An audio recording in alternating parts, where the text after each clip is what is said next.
While we won't be discussing a certain guard on the Blazers until he's officially traded, we will be discussing the one that was just drafted 3rd overall. I truly believe Scoot Henderson has franchise ascending upside. He has a combination of physical tools, athletic tools, skill, feel, and intangibles that are rare. And I want to talk about what to expect in his rookie season, as well as what he could be in the NBA. But quickly before we go any further, if you're new and like basketball, I really think you would like this channel, and I would really appreciate if you would like, subscribe, and hit notification bell notified whenever I release a video. I make videos about basketball all the time, and liking and subscribing are the 2 best ways you can help me out in the YouTube algorithm, as well as help me reach my goal of 10,000 subscribers by the end of the year.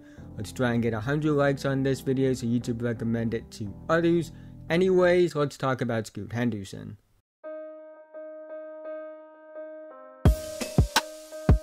Scoot Henderson enters the league as the most NBA-ready teenage guard prospect since Luka Doncic, and I don't mean that lightly. Physically, he'll be among the most gifted at his position we have ever seen the moment he steps onto an NBA court. In just about every athletic trait, he's elite. He has elite burst and quickness. He has elite speed with and without the basketball in his hands. He has elite strength and lateral quickness. He has elite body control. He's one of the most complete basketball athletes I have ever evaluated on tape. He has all the traits to handle NBA athleticism and physicality at the gate because he will be one of the most athletic and physical guards in the NBA out the gate. On top of that, he's also a very skilled player and a high field player. He has a legit great handle. He can create offense for himself off the dribble. He can attack the basket and draw contact. He can play on and off the ball. He's a high field playmaker. He's creative. He has great vision. And he understands his scoring gravity. Now, he's not perfect. He could be a better 3-point shooter, and that's the real swing factor in his potential outcomes. But he also has very encouraging signs in that regard. He's a pretty good mid-range shooter. He's a solid free throw shooter. He has good touch on his shots. I don't really see anything wrong with his form, and he's a willing 3-point shooter.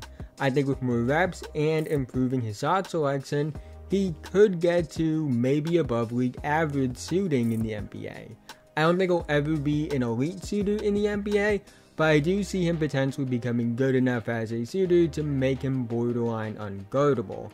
In no way am I trying to say the G League is the NBA by any means, but Scoot has faced the most NBA caliber athletes prior to the NBA among the lottery picks this year, outside of maybe Victor Wembanyama.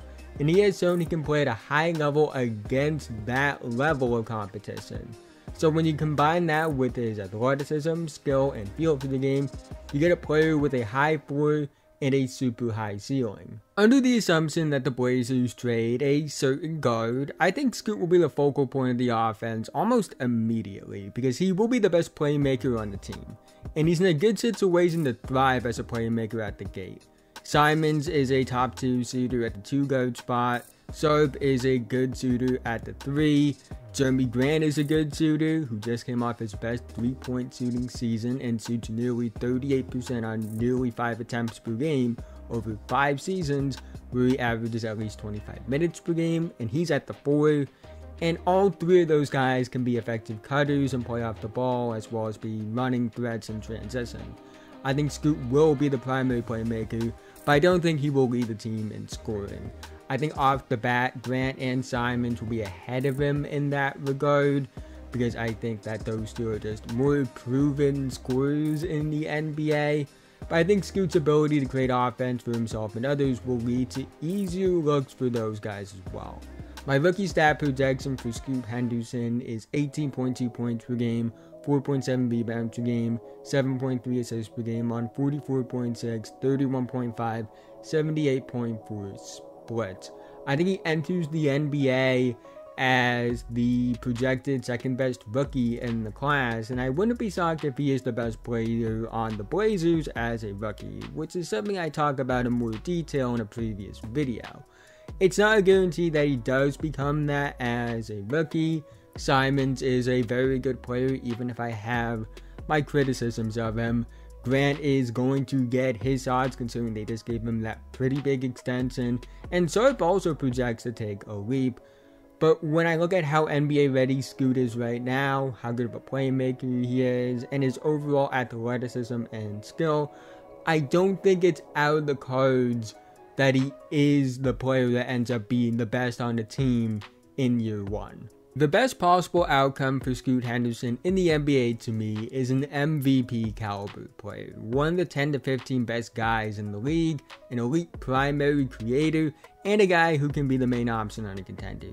My peak stat projections for Scoot Henderson are 28.8 points per game, 6.5 rebounds per game, 8.7 assists per game on 48.3, 37.5, 83.4 splits. Now this is contingent on Scoot getting better as a shooter, which isn't a guarantee, but there is enough to be optimistic about it. But I truly believe that if he gets to league average to slightly above league average levels of 3-point shooting, at his absolute best, Scoot could be putting up numbers like this on a contender. And his ability to play on and off the ball is something that could potentially make him versatile and help his fit next to potentially another elite player. And honestly, it will help with his fit regardless of how good he becomes.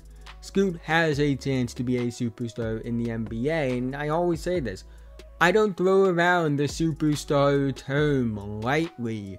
It's something that is hard to reach. You have to reach a certain level of player, and it's not a guarantee that he becomes a superstar even if he gets really close to this level of outcome. But regardless, I still believe the talent and potential is there for that level of player. Someone that is borderline unguardable. That's how good he could be. It's not a guarantee he reaches this level of player at all. And even if he gets close to this statistically, it's not a guarantee that he becomes this level of player either. But based off everything you see on tape, and the way he carries himself as a person and the way he thinks the game, the potential for this kind of player is there.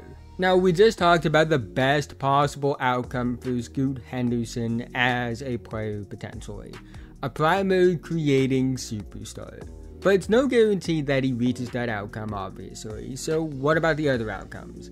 I think the middle ground for Scoot is a borderline all-star level player. I think of Drew Holiday to an extent, but more close to the DeJounte Murray or that one season D'Angelo Russell had in Brooklyn in terms of caliber of player.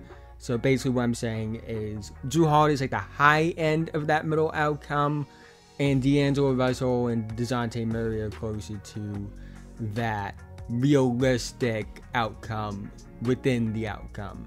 A guy who can make all-star teams as a second but likely third option on a contender, or as the main guy on a borderline playoff team.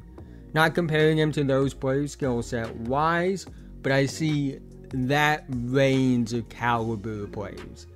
I didn't mention this in the Asar Thompson or Brandon Miller video, but I think the most realistic expectations are the ones that are in between the highest and middle outcome.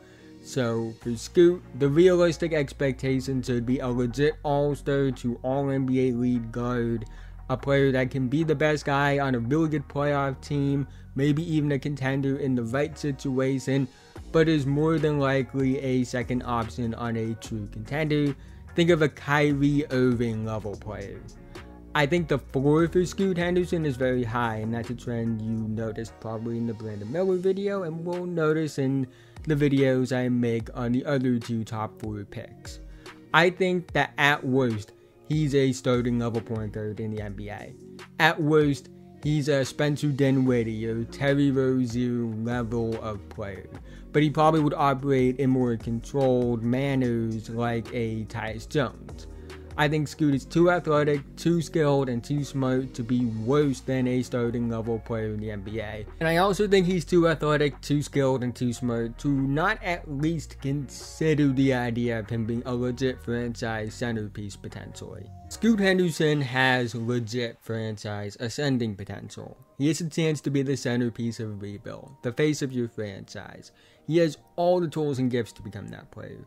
It's no guarantee that he becomes that level of player, only time will tell, but I think he's shown enough as a prospect to believe that is his ceiling as a player.